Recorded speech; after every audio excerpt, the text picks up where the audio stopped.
Hi, my name is Holly Doyle, and I am a proud kindergarten teacher from Kingston Elementary School in Bossier Parish, Louisiana. I am so excited to get to represent the early childhood educators who form the basic building blocks of academic knowledge and set the positive tone for a love of learning for years to come. Early childhood education is my passion. Kindergarten teachers instruct their students in so much more than just academic skills. My goal is to create a loving classroom environment where my students can flourish academically, socially, and emotionally. The following video is of a kindergarten ELA lesson on birds from the ARC core curriculum. As you will see, there are many different components to an ARC lesson and numerous standards are taught daily. Some of today's major objectives are identifying parts of a book, spelling CVC words, and independently writing a sentence. I always strive to incorporate higher order thinking skills as well. Today we focus on making predictions and comparing and contrasting. Prior to this lesson, we had a week-long unit on mammals, which will help my learners compare and contrast the mammal and bird groups. We have also really been digging into the writing process, and with much instructional scaffolding along the way, I am very proud of my students' abilities to produce high-quality sentences. My passion and overall goal for my students is language development. By offering them the opportunity to develop both written and oral communication skills, as well as a love of literacy, they will grow into fluent readers and talented writers. While watching this video, I hope that you can get the sense of family that we share in our classroom. I also hope that you can see the light in these children's eyes as they embrace the learning process. I'm sure you will notice that there are many transitions. This is to accommodate the short attention spans of 5- and 6-year-olds. You may also notice that some little bodies are always on the move. And then there also will be some students who will prefer to stay at their desk while the rest of the class is on the floor. They know that these behaviors are acceptable as long as they are staying engaged in the learning process. You may also notice an interesting fashion choice of mine. Throughout the day, I will wear a hat or a headband to signal to students that I'm working with an individual student or a small group and that they may not interrupt me unless it's an emergency.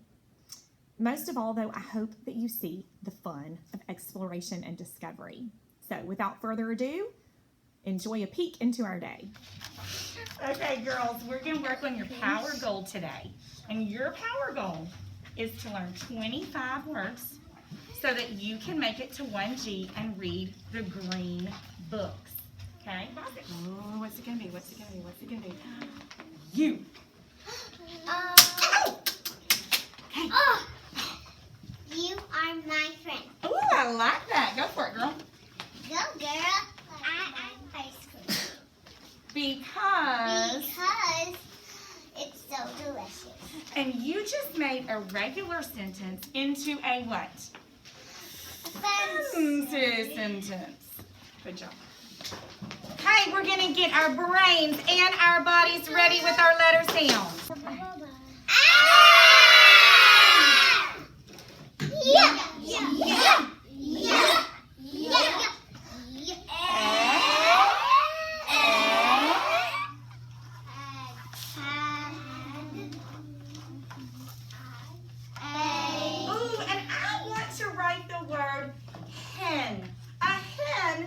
Like a mommy chicken. I need help.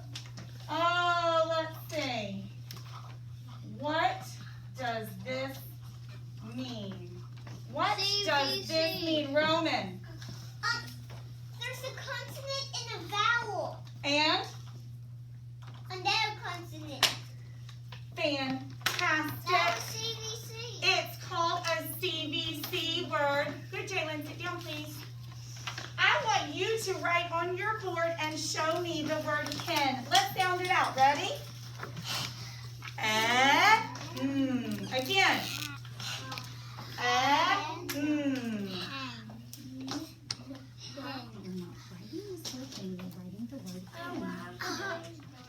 was going to ask, what should we put the end of that sentence? Question mark. Okay, raise your hand. How did you know it was a question? And Nathan, what does your voice do at the end of a sentence when you're asking a question?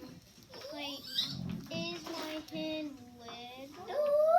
It does. It goes up. Read it with me. Like there's a question mark at the end. Here we go.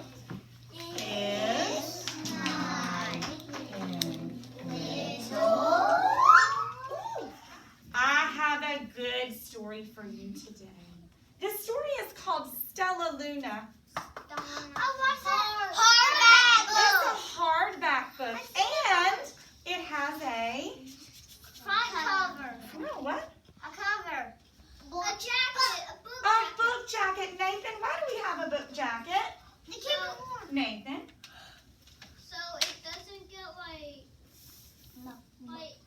when it falls on the floor, it doesn't get mixed up. that's right. It protects the book just like your jacket protects you. Front cover. Side. Back cover. Front cover. Top pages. Title. Oh, I love it. You are so smart. Here we go. Now, in a warm and sultry forest far, far away, there once lived a mother fruit bat and her new baby. Oh, how Mother Fruit Bat loved her soft, tiny baby. I will name you Stella Luna. Stella Luna. I have someone named Stella, but it's not Luna. Oh, okay, she crooned. Each night, Mother Bat would carry Stella Luna clutched to her breast as she flew out to search for food. Is a bat a bird or a mammal? A mammal. Landon, how do you know a bat is a mammal? Because it has hair. Very good. One reason is because it has hair or fur. Let's see. And it has babies out of their tummy. Live babies. Great job. Baby wings were as limp and useless as wet paper. Ooh, I heard something with my ear. I heard the word limp. Limp. Do you know what that word means? No. I think that could be.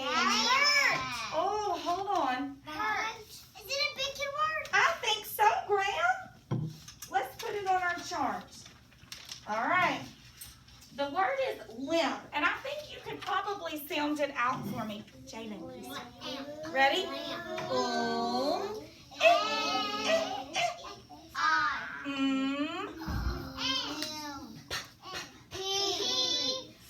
Limp. Okay. Now here is what limp means. Close the marker. Limp means his body was Useful. flopping down like a rag doll. Hey, do you remember when we talked about our spine? We talked about the spine of the book? Yeah. And we said if we didn't have a spine, our body would be like what? Useless. It would be useless, or it would be like Floppy. floppy. That's what limp means. Can you be limp on the floor? Show me limp. Oh, yeah. Everybody focus. Look up here. This is called a Venn diagram. Does anybody remember what a Venn diagram is about? Roman? Yes. Roman. It's about animals and not animals. Like mammals and not mammals and not mammals. Okay, so we're going to put some words on here, and today we're going to do this side about birds. So I gave you a picture of birds. And we're going to do this side about bats. And Gave you a then picture of that. And what goes in the middle? Both. Both. Very good. So you're going to turn and talk to your friends around you Ready? about something that is just about bats, something you know that is, just about birds, something you know that is just about bats, and something you know about Together. both. Ready? Turn and talk. Go. Fly. Bats have teeth. Both of them can, they can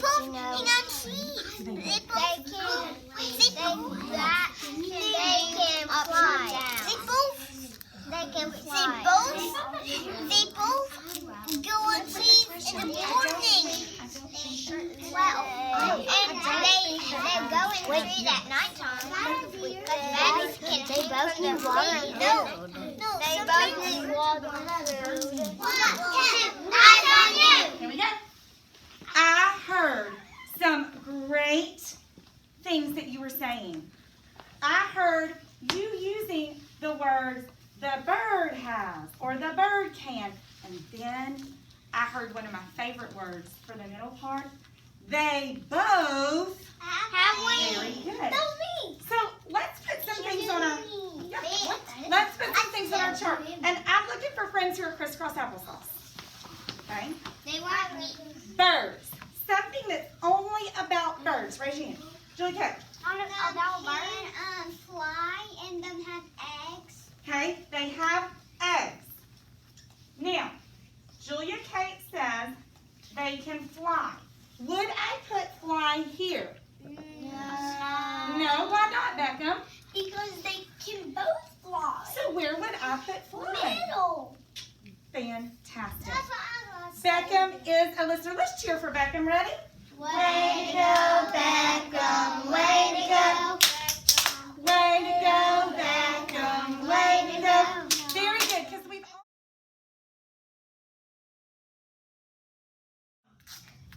I want you to make a prediction about what's going to happen next in the story, because the story is not over. Birds are gonna eat it. Think the birds are gonna eat it? The bulls are gonna get them. I think the birds are gonna go and find Diana and go save her. It's important that we think before we write, so you know what you're going to write about. You already made your prediction and your thought. Now you're going to get out your Panda journal. You're going to turn to the next blank page, and you are going to write a journal, making your prediction or your guess about what will happen next in this story. Miss Doyle, I don't know how to spell that. Oh my, apple pie, you can sound that out. Good, Graham. Miss Doyle, I don't know.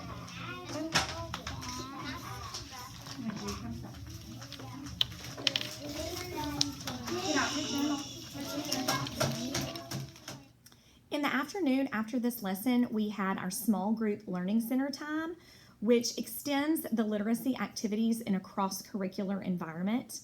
Some of the activities I had planned were a bird beak STEM activity for higher order thinking. This gave students an opportunity to apply their knowledge and determine which beaks were right for which types of food. The students also had a CVC Write the Room activity. Assignments were differentiated, spanning from some students writing only the first letter of a word, and then some would be spelling the entire CVC word and using them in a sentence. Overall, I'm very pleased with meeting my goals for this lesson. Our daily RTI time allows me to meet the individual learning needs of every student. This is highly data-driven, and formal and informal assessments are given routinely to assure that students are progressing. All learning styles, visual, auditory, and kinesthetic, are met in my daily lessons. Today, this was seen in our phonics letter sound review. Checking for understanding and offering immediate feedback are paramount in an early childhood classroom. I was successful in this by the use of individual whiteboards during our morning message that kept each student engaged. I also try to put a lot of emphasis on the why. I spend an ample amount of time modeling and speaking aloud the writing process during the morning message so that my students are better equipped to write high quality sentences when pen meets the paper. Teaching is always a work in progress. I usually try to integrate more technology into my lessons than I did today. And I also usually incorporate more learning songs, dancing, brain breaks throughout the day to help with waning attention spans. But in closing, if you have ever walked into our classroom, you know that it is full of love, laughter, and learning. Teaching kindergarten truly is the most rewarding experience, and I'm so thankful that I get to spend every day doing what I love.